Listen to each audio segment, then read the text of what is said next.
Pakistan and India would have been a nuclear war. 35 million people said the Prime Minister of Pakistan would have died if it were not for my involvement.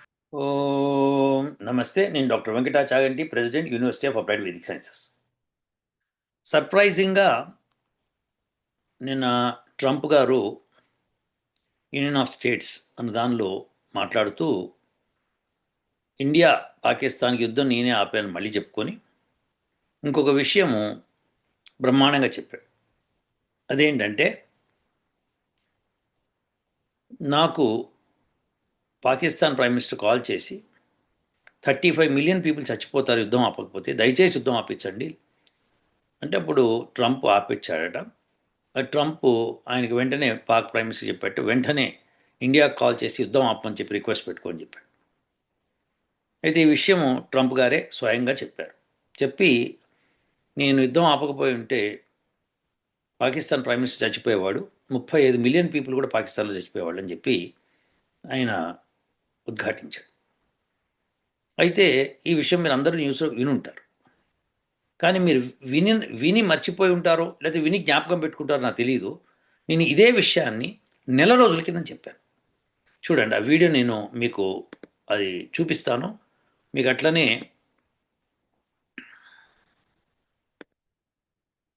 ఈ video అండి, sorry, ఈ link కూడా మీకు పెడతాను. Trump Modi ఎవరు నిజం చెప్తున్నారు అన్న దానిలో 10 minutes 50 seconds నుంచి చూడండి. ఇప్పుడు 11:35, ఇక్కడ 11 minutes 35 seconds ఉంది. 10 minutes 50 seconds నుంచి చూడండి. చూస్తే మీకు ఆ ఇంటర్వెల్లో మీకు స్పష్టతగా నేను ఏం చెప్పానో అదే మోడీ చెప్పాడు, ట్రంప్ గారు చెప్పారు. సో ట్రంప్ గారు పాకిస్తాన్కి చెప్పాడు, యుద్ధం ఆపేసేసుకోమని చెప్పారు, మీరు బతిమాలేసేయండి, కాల్ చేసేయండి ఇమీడియట్గా అని చెప్పాడు. అప్పుడు పాకిస్తాన్ వాళ్ళు కాల్ చేసి, సిడిసి వాళ్ళు ఏదో ఉంది అది వాళ్ళు కాల్ చేస్తే మన ఇండియాకి, అప్పుడు వాళ్ళు యుద్ధం ఆపారు. మోడీ గారేమో ఎందుకు యుద్ధం ఆపారంటే వారం రోజుల తర్వాత 15 రోజుల తర్వాత చెప్పాడు. ఏమనంటే, మా టార్గెట్స్ మీట్ అయిపోయినా అందుకే మేము యుద్ధం ఆపేసాం. అదేదో ఆ రోజే చెప్పచ్చు కదా, మేము ఎందుకు యుద్ధం ఆపుతున్నామని. చెప్పకుండా పైగా ఆపరేషన్ సింధూర్ కంటిన్యూ అవుతోందని చెప్పాడు. ఎక్కడ కంటిన్యూ అవుతోంది? సో ఇప్పుడు విశేషం ఏంటంటే, ట్రంప్ చెప్పింది నిజము, మోడీ చెప్పింది నిజమని ఆ 2 పాయింట్స్ నేను చెప్పాను. మోడీ ఏదైతే నాకు ట్రంప్ కాల్ చేయలేదు, నాకు ఏ దేశం మాతో ఇన్వాల్వ్ కాలేదు యుద్ధం ఆపడానికి అని చెప్పి మేమే స్వయంగా నిర్ణయం తీసుకున్నాను, అది సత్యమే. అలానే పాకిస్తాన్ ట్రంప్కు కాల్ చేసి బతిమాలేస్తే ట్రంప్ సరే అని చెప్పి వెంటనే నువ్వు ఇండియా కాల్ చేసి మాట్లాడు అని చెప్పించి కాల్ చేయించి బతిమాలించి అప్పుడు ఆఫ్ చేయించుకున్నాడు పాకిస్తాన్.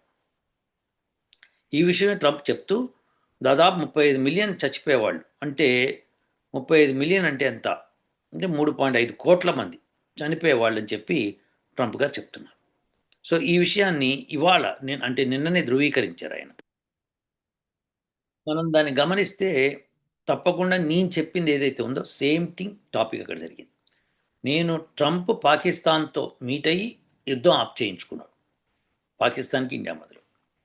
భారతదేశము వాళ్ళు కాల్ చేశారని వీళ్ళు ఆపారు. ట్రంప్ మాకు కాల్ చేయలేదన్నమాట సత్యం. ఎందుకంటే ట్రంప్ ఈసారి మీటింగ్లో నేను మోడీతో మాట్లాడానని చెప్పాల, పాకిస్తాన్ ప్రైమ్ మినిస్టర్తోనే మాట్లాడని చెప్పేశాడు. ఇప్పుడు రివీల్ చేశాడు ఆ సీక్రెట్.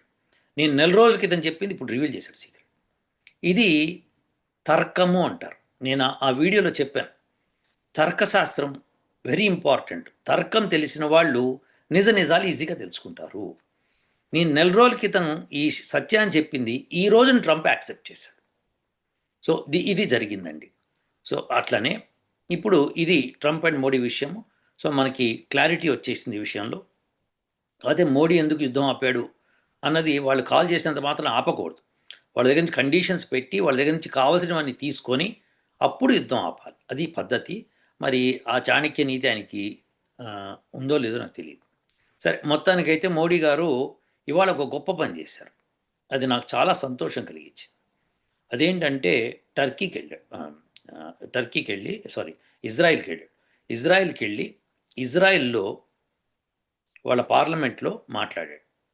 అద్భుతమైన స్పీచ్ ఇచ్చాడండి మోడీ గారి స్పీచ్, అద్భుతం. మరి ఎవరు రాసిచ్చారో నాకు తెలియదు, కానీ ఆ డేటా అవన్నీ కూడా ఆయన చెప్తుంటే బయాట్ చేస్తాడు. ఆయన ఏ పేపర్ లేకుండా చదివేస్తున్నాడు, ఆయన చెప్పేస్తున్నాడు.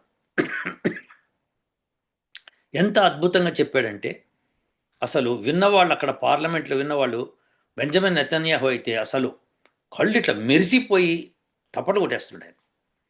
ఆయనకి స్పష్టంగా ఆయన చూడొచ్చు మనం. ఎంత సంతోషం అంటే వాళ్ళు ఎమోషనల్ అయిపోయారు. అంత వండర్ఫుల్ స్పీచ్ ఇచ్చాడు, అంత వండర్ఫుల్. ఆ లింక్ కూడా పెడతాను, చూడండి. అద్భుతమైన స్పీచ్. అసలు అలా చెప్పి అసలు ఇజ్రాయెల్ని మోసేశాడు. ప్రపంచం అంతా కూడా జూయిష్ పీపుల్ మీద ఇచ్చేస్తున్నప్పుడు భారతదేశం సపోర్ట్ ఇచ్చింది అన్నాడు. ఒక అద్భుతమైన మాట చెప్పాడు. మీ ఇజ్రాయెల్ వాళ్ళు ఆ ల్యాండ్ని మీరు ఫాదర్ ఆఫ్ ద నేషన్ అని చెప్పుకుంటారు ఏదో, కానీ మీ mother of the nation is India అని చెప్పాడు ఆయన. చాలా చాలా బ్యూటిఫుల్గా చెప్పాడు. అసలు అది మదర్ ల్యాండ్ అన్నది ఇండియా అని చెప్పడం అన్నది గొప్ప విషయం. అందరు తప్పట్లు కొట్టేశారు, కింద మీద పడిపోయారు. ఎందుకంటే ఎవరు చెప్తారు అట్లా? మా దేశంలో జ్యూస్ చాలా సుఖశాంతులతో ఉంటున్నారు, ఎవరికి ఎటువంటి ప్రాబ్లం లేదు, అందరూ అడ్జస్ట్ అయిపోయి చక్కగా ఉంటున్నారు, మింగిలైపోయారు. అలానే అక్టోబర్ 7th 2022 2024 జరిగిన విషయము, 2024 2023, ఐ థింక్ 2023, 2022 2022లో జరిగింది అక్టోబర్ 7th నాడు. అది చాలా దారుణమైన విషయం, అలా జరగకుండా ఉండాల్సింది. అది అమానవీయము, ఇన్హ్యూమన్, అసలు అంత పైశాచికం అన్నది మీరు భరించారు. అది ప్రపంచం అందరూ కూడా మీకు సపోర్ట్గా ఉండాలి అని చెప్పాడు. చాలా ధైర్యంగా చెప్పాడు. అది నాకు ముచ్చటేసింది. ఎందుకంటే మన దేశంలో జై పాలస్తీనా అని చెప్పి ఎవరు మన ఎంఐఎం లీడర్ ఓవైసీ గారు పార్లమెంట్లో ప్రమాణ స్వీకారం చేసేటప్పుడు చెప్పాడు. దానికి ఈయన ఈ విధంగా జవాబు చెప్పాడు అని అనుకోవచ్చు, కానీ అది సరిపోదు, అలా ఉండదు. కానీ బట్ చెప్పాడు. India and Israel are very good friends from 1950 itself. అంతేకాకుండా ఫస్ట్ వరల్డ్ వార్లో ఇదయింది, మా సోల్జర్స్ 4,000 మంది ఇక్కడ బలైపోయారు అని చెప్పుకొచ్చాడు ఆయన.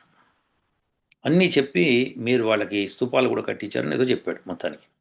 సో మొత్తానికి మోడీ గారి స్పీచు అదరాహో, వండర్ఫుల్. అసలు ఎంత వండర్ఫుల్ అంటే ఇజ్రాయలీస్ చాలా హ్యాపీ ఫీల్ అయిపోయారు. అదైతే నేను చెప్పగలను. అద్భుతమైన స్పీచు. మరి ఆ స్పీచ్ని ఎంత ఎంత చక్కగా దాన్ని మేనేజ్ చేశారంటే ఎక్కడా ఎవరిని హర్ట్ చేయకుండా ఇజ్రాయెల్ని బాగా మెచ్చుకుంటూ అద్భుతమైన స్పీచ్ ఇచ్చారు. అది మనం వినవలసిందే, ప్రతి ఒక్కళ్ళు వినాలి. 33 నిమిషాలు ఏమో ఉందనుకుంటా, ఒకసారి వినండి. చాలా అద్భుతమైన స్పీచ్ ఇచ్చాడు. Hats off to Modi. నమస్కారం మోడీ గారు, అంత మంచి స్పీచ్. అది దేశానికి అవసరం, అటువంటి స్పీచ్ అవసరము. అది ఈ రోజున ఆయన ఇచ్చాడు. ఎప్పుడో ఆ రోజు ముష్కరులు దండయాత్ర చేసినప్పుడు ఇవ్వవలసిన స్పీచ్ అది ఇప్పుడు ఇంత ఆలస్యంగా ఇచ్చాడు. ఎందుకంటే అక్కడ శాంతి నెలకొల్పుతున్నారు కాబట్టి ఇంకా పోయిందేముంది లేని పోయి అక్కడికి వెళ్ళి మొత్తానికి అయితే స్పీచ్ ఇచ్చాడు. సో ఇది జరిగింది. సో ఇప్పుడు మనకి మోడీ గారు చెప్పింది, ట్రంప్ గారు చెప్పింది, ఇద్దరు నిజమే చెప్పారు. విశేషం ఏంటంటే ఎవరు ఏది హైడ్ చేయాలో అది హైడ్ చేశారు. ఆ రోజున హైడ్ చేసి చెప్పుకున్నారు. ఇప్పుడు బట్టబయలైంది. ట్రంప్ మళ్ళీ చెప్పేశాడు, స్పష్టంగా చెప్పేశాడు, పాక్ ప్రైమ్ మినిస్టర్ని చంపేసేవాళ్ళు, లేకపోతే నేను బచాయించకపోతే చచ్చిపోయేవాడని చెప్పాడు. చెప్పి నేను చెప్పమన్నాను, ఇండియాని రిక్వెస్ట్ చేయమని చెప్పాను. వెంటనే వాళ్ళు కాల్ చేసి రిక్వెస్ట్ చేసుకున్నారు, ఆగిపోయింది యుద్ధం. నేనే ఆ యుద్ధం ఆపడానికి కారణం చెప్పు. అది సత్యమే. ట్రంప్ చెప్పకపోయి అంటే పాకిస్తాన్కి తోచేది కాదు. ఎందుకంటే ఎవరు సపోర్ట్ ఇస్తారు పాకిస్తాన్కి? ఇంకా వాళ్ళు యుద్ధంలో దిగి ఉంటే మాడి మసి అయిపోయేవాళ్ళు. అప్పటికే టెర్రర్ అయిపోయింది వాళ్ళకి. ఎంత టెర్రర్ అయిపోయిందంటే ఏమైపోతుందో పాకిస్తాన్ భయం వేస్తుంది వాళ్ళకి. ఆసిఫ్ మునీర్ కూడా దాక్కున్నాడు ఎక్కడో, మళ్ళీ బయటికి రాలేదు. యుద్ధం ఆగిపోయి పీస్ వచ్చిన తర్వాత బయటకు వచ్చాడు. సో అటువంటి పిరికివాడు. అంతే వాళ్ళు ఎప్పుడంతే. యుద్ధం అంటే ఫస్ట్ వాళ్ళ మీద దండయాత్ర పెడుతుంటే పారిపోతారు, మళ్ళీ వెనకాల నుంచి గోతులు తవ్వుతూ వచ్చేస్తారు ముందుకి. అది వాళ్ళ నేచర్ అది. సో మొత్తానికైతే మోడీ గారి స్పీచ్ అద్భుతంగా ఉండింది. అలానే ట్రంప్ గారు సత్యాల్ని బహిర్గతం చేశారు. అద్భుతంగా చెప్పాడు ఆయన ఆ విషయాన్ని. నేను 8 వార్లు ఆపానని చెప్పాడు, ఒక్కొక్క పేరు చెప్పుకుంటూ వచ్చాడు. ఆ మాట వాస్తవం. ఆయనే ఆపాడు. అందులో డౌట్ లేదు అందులో. ఆయన ఇన్వాల్వ్ కాకపోయి ఉంటే పెద్ద యుద్ధాలు జరిగిపోతాయి. అది డౌట్ లేదు అందులో. సో, అది జరిగింది. మొత్తానికైతే మనం అందరం సంతోషించాల్సింది ఏంటంటే, అటు మోడీ, ఇటు ట్రంప్ ఇద్దరు నిజం చెప్పారు. అదే విషయాన్ని నా వీడియోలో చెప్పాను. నెల రోజుల కింద చెప్పాను. ఈ రోజున ప్రూవ్ అయింది. సో, ఇది తర్కశాస్త్రం అంటారు మీరు. తర్కించాలి. మీరు తర్కిస్తే సత్యాసత్యాలు తెలుస్తాయి. ఇదండి విశేషం. ఈరోజు ఇది చెప్పడానికి మీకు ముందుకొచ్చాను. రేపు ఒక మంచి వీడియోతో ముందుకొస్తాను. ఉంటానండి. ఓ